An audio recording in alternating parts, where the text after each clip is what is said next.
ñu tàmbali ko ak njiitu réew mi Fati di addu ci coronavirus bi nga xam ni nemmeeku nañu kaay ñi ngi yokku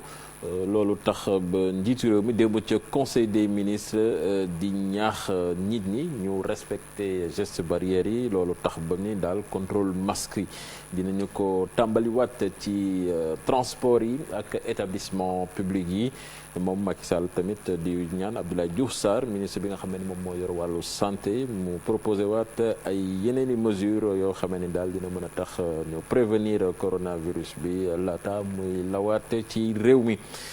ci loolu sax la ñuy des ndaxte nemmeeku nañu cas communautaire yi mi ngi yokkuwaat waaye askan wi ñoom dafa mel ni yëgaluñu ko seen yaram soo demee biir Ndakaaru daal doo gis kenn mu sol masque ñenn ci askan wi nag ni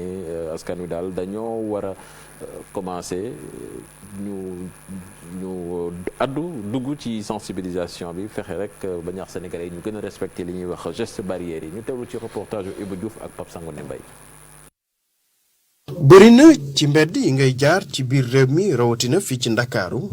seetlu bi ngay def mooy bëreetul doomu réew mi ñoo xamante ne tey ñu ngi takk seen masque loole nag ci jamono joo xam ne dañu seetlu ne li ñu duppee cas communautaire maanaam ñi amee doomu jàngoro ji te xamuñu fi ñu ko jëlee dafay wéy di yokk. nit ñi dañ ko respecté woon au début ñu dem dégg ñu ni kaay wàññeeku na nit ñi bàyyiwaat seen loxo ñëpp bàyyiwaat seen loxo daal laisse tomber xam nga c'est pas comme ça man de maa ngi teg sama masque. waaw bon maladie bi feebar bi ci boppam mi ngi fii daal ci dëkk bi dafa des ba léegi quoi mais xam nga sénégalais moom dafa xaw a doy waar quoi. feebar bi moom bon le virus moom du tàggoo quoi fépp la war a mën a manifester woo quoi surtout ak temps bi. cas communautaire yooyu nag seetlu bi mooy jamono ji yokku na bu baax a baax loolee waral ñu war a sóobuwaat ci xeex bi ngir geste barrière yi ñu fexe di ko sàlloo.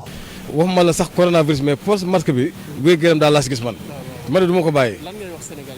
yi li mu wax Sénégal daal mooy ñu jël seen motuwaay bu baax jëlaat masque yi ñu jàngoro ji fi nekk ñu rey ko benn yoon mu jeex. daal lu may wax nit ñi daal moom mooy bon ñu takkat masque yi fagaru parce que mi ngi fi ba léegi ça existe. masque yooye ñu doon faral di jëfandikoo te ñu bëri bàyyi ko jot na feeñ ci li nga xamante ne jaaykatu masque yi doon nañ ko am. y a les gens qui achètent, y a les gens qui achètent pas. Le bénéfice là c'est diminué. C'est diminué. Avant il y en a les bénéfices. Les SAV amont bénéfice. Il est acheté au 100 francs, 100 francs. Ouais, avant les masques, les paquets ça coûte 15 000 francs. SAV les masques ça coûte 2 000 francs seulement. ci bés bi nag ñu nemmeeku lu toll ci fanweeri nit ak juróom-ñaar ñoo xam ne amee nañ doomu jàngoro ji te xamuñu fi ñu ko jëlee ñu naan leen contamination communautaire bu yokkoo ci li nga xamante ne mooy téeméeri nit ak juróom-ñett fukk ak benn yoo xam ne jamono ji ñu ngi l'hôpital yi di faju ñu ne nag lii di coronavirus moom faw ñu sóobuwaat bu baax ci xeex bi ngir jële ko fi. Iba Diouf dañuy wax ci wàllu embouteillage yi nga xamee ni jamono ji bari na lool fii ci Ndakaaru li ko waral nag bokk na ci travaux yi nga xamee ni dañu ko tàmbali ci BRT bi ki tamit forte concentration démographique maanaam population bu bari bi ak tamit oto yu bari yi loolu nag ñàkkul ne am na ay répercussions ci économie bu Sénégal ñu tollu ci reportage Mohamed Samb ak Gervais Yaw. oto yu rangaloo yi ngeen gis yépp li ko waral moo di embouteillage lii am ci suufu pont bu Hann ci ñaari yoon yi nekk ci Sacré-Cœur ak sax fii ci Mermoz mu nekk circulation bu xat boo xamante ni li koy waral moo di ay embouteillage fan yi ñu nemmeeku ko ci Ndakaaru woy dawalkatu oto yi nag ñu ngi koy sooxaale naam sax métti na loolu. temps yi moom embouteillage bi métti na lool sax quoi dañuy jógee fële ñu dëkk pour ñëw à Dakar dañuy quitter 6h30 mais balaa ñuy egsi fii à Dakar 7h30 comme ça 1 heure de temps pour 15 kilomètres même pas 15 kilomètres peut-être voilà vraiment c'est difficile. métti rek nag man maa ngi war a ñibbi ba Kër Massar mais métti na trop. ngir mun a yaatal dem beeg dikk bi ci biir Ndakaaru moo tax nguuru Sénégal jaarale ko ci kër gi ñu dénk wàllum jumtukaay yi ak wàllum dem beeg dikk gi ci kaw suuf nguur gi jëloon ci atum 2019 lépp loo xamante ni moo di transport collectif ngir mun cee amal dem beeg dikk bi loole moo waral projet TER ak BRT bu weesoo doomu aadama yu takku yu nekk fii ci Ndakaaru lii di liggéeyu BRT bi ci wàllu boppam moom it mu ngi gàllankoor dem beeg dikk bi. boo solee gasoil diree ko ci embouteillage wala nga yor client boo xam ne ay 1000 francs lay fay wala 1500 dugg ak yow parce que dafa yow une heure de temps wala loolu xam nga loolu pertement la. fii nii pour nga dugg fii rek problème la xoolal rek gis nga kii bi autoroute bi xoolal oto yi ñoo ngi si kaw autoroute bi di rag est-ce que loolu c'est normal lii wóoru sax pour yenn oto yi. mu jël temps boo xam ne mën na jël 5 heures de temps 6 heures de temps. fii ci Sénégal at bu nekk embouteillage yi li nga xamante ni moo di njëg bi muy coûter réew mi toll na ci téeméer ak juróom-ñett ci ay milliards lu ko dalee ci atum 1998 ba tey jii embouteillage yi li ñuy daaneel ci gafagi réew mi dina toll ci ñaari junni ci ay milliards bu ñu sukkandikoo ci ay xabaar yoo xamante ni direction des transports terrestres génne na ko ci atum 2018 fii ci Sénégal oto yi ñu ngi toll ci limu 450 000 Ndakaaru am ci 300 000 yi. tali bu xat bi nag fii ci Ndakaaru ak embouteillage yu bari yi nekk na loo xamante ni dafay gën di sonal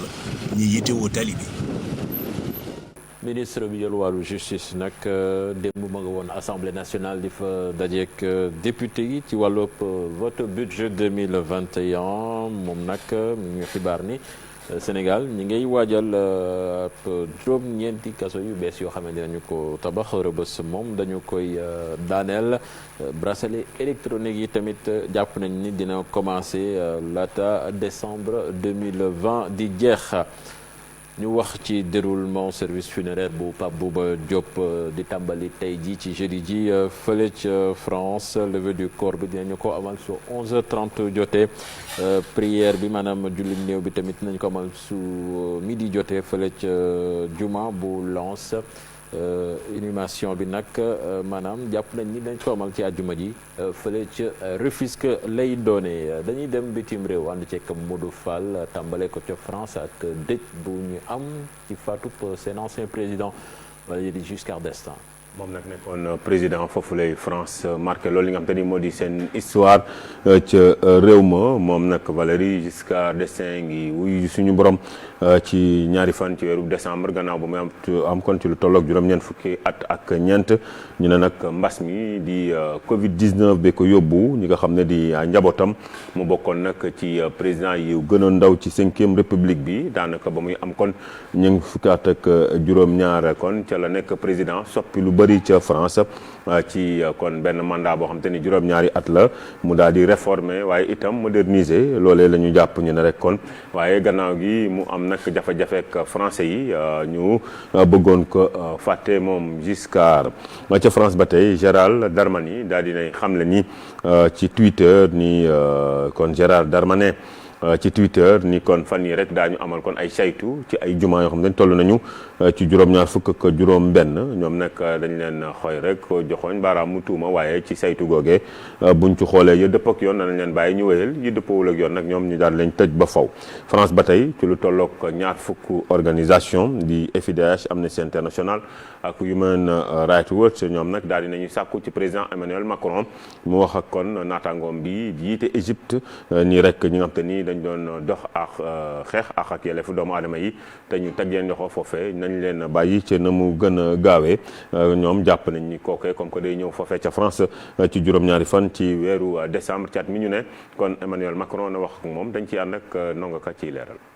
toll ci fukki kuréel ak juróom-ñaar yu saytu nag àq ak yelleefu doomu aadama di artu nag kii di président bu France laataa nag kii di président bu Égypte di ñëw nag di ko gane si ñoom droit de l'homme yi bëgg nag kii di président Macron am taxawaay gu dëgër ànd ak fulla gu mat sëkk ci kanamu Abdel Fattah al-Sisi ñu jàpp ni nag taxawaayu jumbóori gi nga xamante ni moom la Abdel Fattah al-Sisi amee ci réewum Égypte dafa war a daal dee dakk ndax ñoom jàpp nañ ne kii di al-Sisi dafa jàpp ñi di activiste yi ku ko ci neexul rek mu daal di tëj ci kaso bi te ñu jàpp ne lu ñu mel kii di Paris da cee am nag wàllu wu rëy goo xamante ne nii war na ko cee dox jaare ci Emmanuel Macron loolee waral ñoom droit de l'homme yi ni bu dee occasion rek lañ doon xaar Emmanuel Macron nag daal dinay am occasion ngir wax ñetti dëggam kii di président al-Sisi ndax jàpp nañ ni réewum Égypte dafa war a méngoo nag ak ni àddunay doxee ci respecté àq ak yelleefu doomu aadama yi mu bokk nag la nga xamante ne nii moo gën a naqari ñoom organisation de défense des droits de l'homme yi moo di ñett ci ay responsable gu kuréel gi di initiative égyptienne pour le droit personnel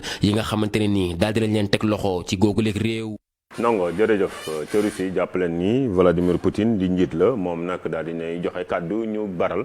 yëf yi nu mu gën a gaawee ci wàllu kon li nga xam te ni moo di piqûre bi di vaccin ci mbas mi ngir xeex kon jàngoro ji moom sàkku na kon ci ay ñoñom ni nañu xool rek nañ ko tasee ca réew ma ba ñëpp a jote ca ndax la mu jàpp rek nee na fu mu ne nii bërëb yi koy dalloo ak li nga xam te ni moo di industrie ba koy defar noppi nañu rek ngir kon daan li nga xam te ni moo di corona. ca Israël foofee ñoom delloo nañu lépp li nga xamante ni moo di wàllu koppar ñii di waa Palestine ñoom nag loolee rek ñu xayma ko ci $1 milliard muy nag tàmbali njuboo goo xamante ni mën naa sax ci wàllub déggoo kon palestiniens yi ñoom nag daal nañuy bàyyi lépp lu ñu ŋànkoon ngir kon xool naka la ñuy waxtaanee waate li jëm ci wàllu kaaraange gi dox seen diggante ak Israël ba tey jàppaleen ni parlement bi daal dinay kon tijji ab yoon ngir jëm ci ay élections législatives yu ñu war a dëkkmal jàpp ni élection yooyu lay kon daañu ko amal fileek ñaari at foofe ca Israël ñoom seen bopp ñi ŋànk li nga xam te ni moo di assemblée bi mujj nañu wote kon ngir tas assemblée boobu lay dañ ci ànd ak Pafari ñi israélien jàpp ne menace bi ñaar la doon jamono ji bi njëkk bi nag moo nekk proposition loi boo xam ne dissolution lañ ko amal maanaam daaneel li nga xam ne moom moo nekk seen mbootaay boobu ñu tuddee Knesset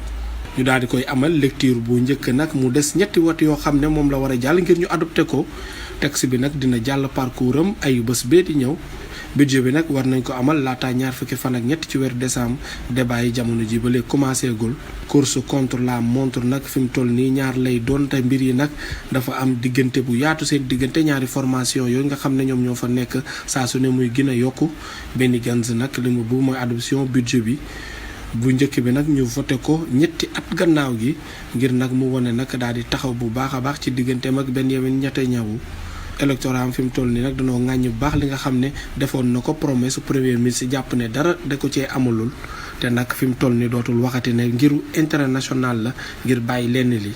Benjamin Netanyahu nag moom dafa bëgg daan nag daaneel partenaire am bii dem ba ci kanam am benn nag vote de budget boo xam ne supplémentaire la bu ko defee carte boobu nag dina ko mën a utiliser ngir nag ñu amal ay élection yu bees yoo xam ne calendrier moom lay gën a favorable ñaar ñooñu nag fi mu toll nii ñu ngi xool lii di sondage bi te des nag ay jours rek ngir ñu décider nan la ñuy def ba mun a ànd. Pafara jërëjëf Diawo jàppal ni atum 2020 bi jàpp nañ ko mu nekk at woo xamante ni dana bokk ci at yu gën a tàng ci àdduna bi loolee ONU moo ko xamle nee na nag kon fii ak 2024 boo dee xool wàllu température dana romb li nga xam te ni moo di 1.5 ci degré loolee nag ci liñ jàpp rek ci accord de Paris kon tàngoor yu ñu dund. am na lu ko justifié mooy 2020 bokk na ci at yi gën a tàng Cheikh Tidiane Diaw. jërëjëf Mamadou mu dem bu ñu xëyoon rek mu jeex 2020 vraiment dañoo sonn dafa métti. waaw mais laata ñu tëj dañuy dugal doyen Abdoulaye ci kon faatu ki nga xam te ni moo jiite woon France di Giscard d'Estaing nga mun ñu ci wax tuuti rek. relation moom France nemmeeku nañ réforme yu bari ci wàllu code de la famille moo ko fa andi waaye tamit jamaaw Bokassa bi tamit bokk na ci li ko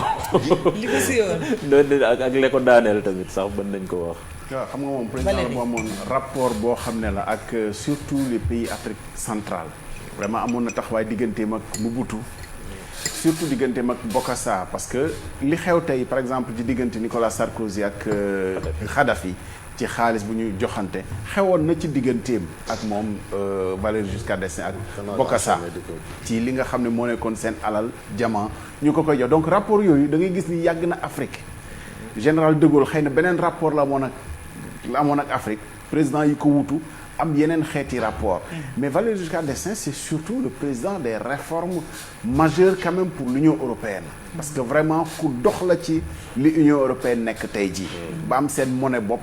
moo ko tëgg moom bi mu jógee président yéeneem yëpp moo nekkoon Union européenne doon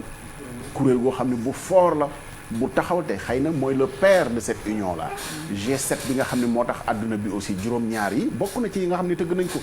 chance am nag mooy dafa yàgg ci bi mu jógee président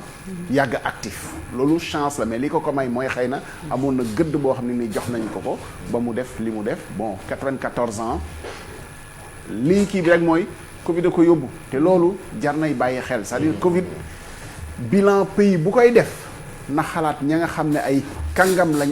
te Covid jëlee leen fi lu rek dina tax xëy na ñu dal ci mbir mi amagul remède vaccin yaa ngi ñëw waaye nag def na jëye yoo xam ne ni moo tax li Fatick wax léegi 2020 na gaaw wëy ñu jàll ci leneen ñu yaakaar ni 2020 waaye mën na jàngal yeneen président yi ndax septennat rek la def juróom-ñaari at waaw mais nag du ci coobareem du ci coobareem dafa am scandale yoo xam ne ni moo ko topp ba mu woon mais sinon dana faruwaat li ci intéressant aussi mooy en France parce que xëy na loolu amaguñ ko Sénégal premier débat télévisé ñaari candidat moom Mitterrand quand même ci te da ngay gis ni nag dafa di loo xamante ni tradition la bu wëy ba tey ñu mën ko jamono yooyu nag nekkul woon jamonoy tey jamonoy antenne 2 la woon nga xam ne peut-être nangu woon ko sax jafe woon na mais François Mitterrand ci noonu la fexe ba ay galgal yoo xam ne def na ko c'est resté vraiment dans l'histoire ci seen jàkkaarloo ci wàllu média Valéry Giscard d'Estaing bi mu jógee sax ci pouvoir bi néew ñi xawoon nañ ko doyantal parce que ci conditions yi mu fa jógee la mais dafa defaat image am posture boo xam ne ni jël na ko posture boo xam ne ci kaw la ba xëy na tey peut-être nit ñi weg nañ ko ci wàllu mais ni mu jógee ci pouvoir rafetul te nit ñi ñeewuñu kiiwuñu ko woon daal weguñu ko woon bi mu fay jógee mais defaraat na image am ci taxawaay boo xam ne nii am na ko. très bien merci beaucoup Ablaye ci lu am solo nga indi jàngat sax wala avant jàngat lañ koy tuddee wala à côté jàngat noo ko mën a waxee léegi la ñu dugg ak Ablaye Cissé ci jàngat bi Modou nga des ak ñun le temps que ñuy dalal sunu invité invité bi yegsi na kon Modou rendez-vous demain incha allah. Voilà pour la DER comme ni nga koy waxee. voilà DER de moom bu accès Modou reeree rek très bien Modou Fall ñu koy jaajëfal. ñaari DER la am waaw. DER ak DER. Je suis d'accord avec toi Cheikh Tidiane Ousmane Gueye moom nag mooy directeur bu SNEIPS ngeen baal ma service national de l'éducation et de l'information pour la santé léegi sax moom la ñuy dalal buñ ca noppee Chérif soobu ci jàngat bi ak Abdoulaye Cissé léegi ñu dalal sunu invité.